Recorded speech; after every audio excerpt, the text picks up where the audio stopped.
Okay, let's build version 2 of my Kubernetes cat carrier just to show you all the pieces that go inside of it and how it goes together.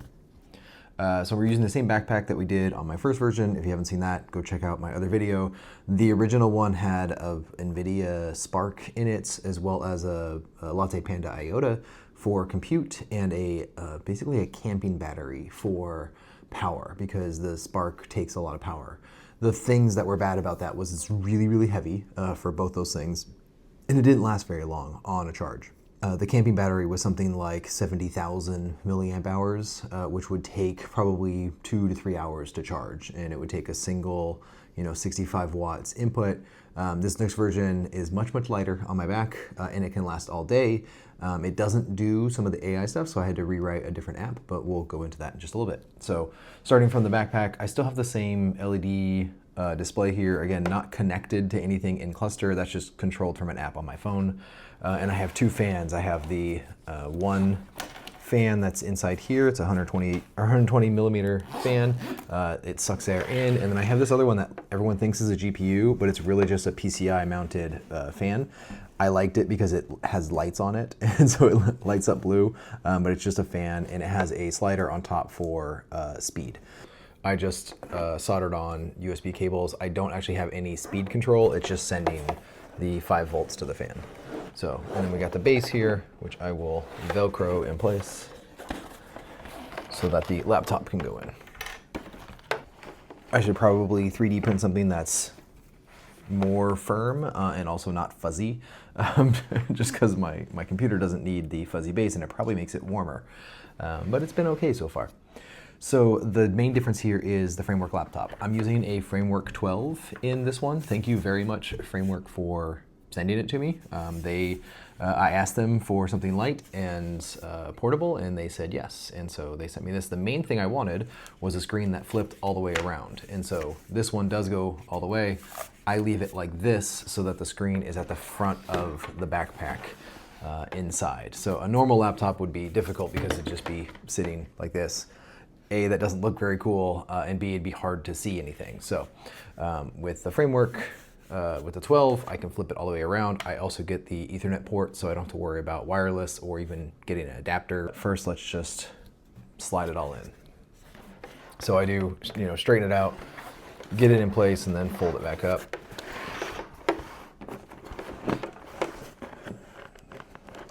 The other nice thing is having the screen all the way in the very front just hides all of the wires and cabling that just basically sit behind it as I'm walking around. So it's not a big deal that all of that is just not well kept behind it. I got my Ethernet and my travel router. The travel router is tethered to my phone, but in general it just plugs in here and gives an IP address and network to the Framework. Let's go all the way down there. Plug that in. Instead of that 70,000 milliamp battery, I'm using this Anker, which is a 26,000, which is like one of the almost largest you can fly with. So it's great. I don't have to buy a new one, and it's way, way lighter. The laptop also has a battery in it. So while this is charging, the laptop can still run for about an hour for the cluster. This is a Steam Deck dock. I only use it because it has extra USB ports. I'm basically just using this for a power pass-through to the bank, and then also plug in my fan. So I get more USB. Almost everything in here is USB-A, so I'm just using it just to make sure I get more plugs. I only had one other USB-A hub, and I'm already using every port on that. So these are the fan ports. And this is, again, just powering the laptop and passing through power from here. Here it is. I have a smaller cable here that I use for the power from the power bank into the dock, and then this plugs into the laptop.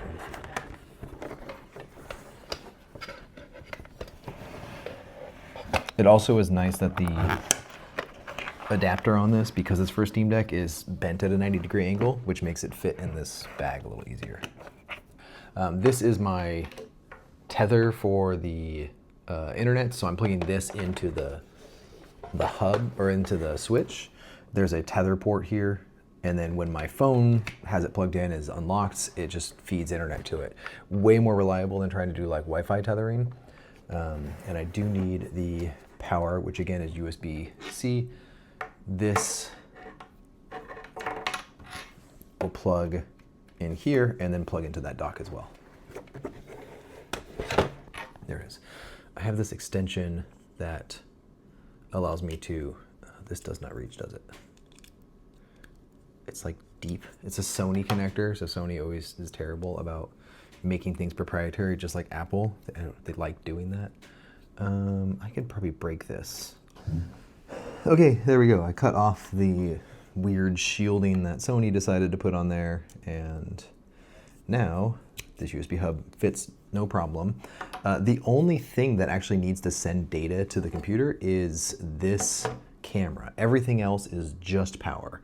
And so in order to do that, I'm going to put on a couple adapters here just to let this plug in to the side of the laptop and be vertical, because again, it's kind of tight in there, so a horizontal plug sticks out pretty far. But I will unplug some of these other things from here. Actually, since everything that needs power can go into this, I'm gonna plug everything that's power only into this hub. I don't care about data. I do have this little tripod on here just to kind of hold it in place. So what I was doing was actually sending the tripod through one of the holes here, and then inside I expand it. I do want to break off this little clip that was super easy to break off, because the camera will fit all the way inside if I do that. And now I just kind of spread out these little legs so it stays in place. I did also pass them out through this. Again, I'm just trying to stop it from twisting, moving around too much. And like that, because I want that to stay mostly in place.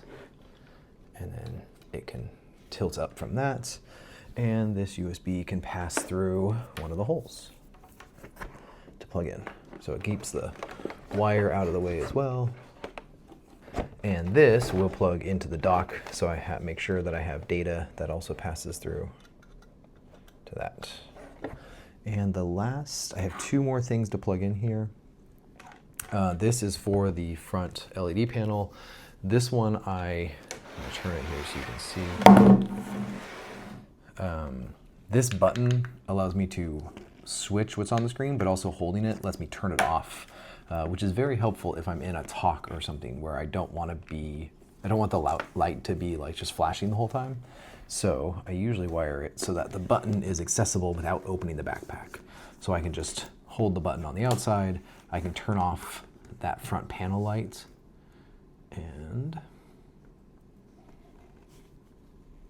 there, no problem. And again, that connects over Bluetooth, so all I need on it is power, so it's gonna go into that second USB hub.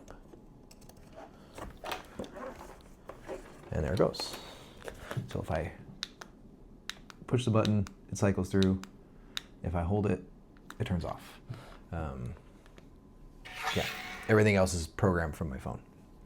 This is new. I want to actually put it on the outside of the backpack. It's not very bright. It's a, LED sort of strip. I'm just going to see how bright it is. So it's not super bright. It does have this has a really loud, like a high-pitched sound to it. I'm sure in the conference you won't hear it. I hear it in my hotel room. I'm not going to leave it turned on the whole time. But my thought was just to run the light on the outside. So there we go. I got Ethernet on that side. I got power on this side. Let's turn it on. I do need network. Oh, and then when I'm actually like walking around, obviously, this just goes inside the backpack.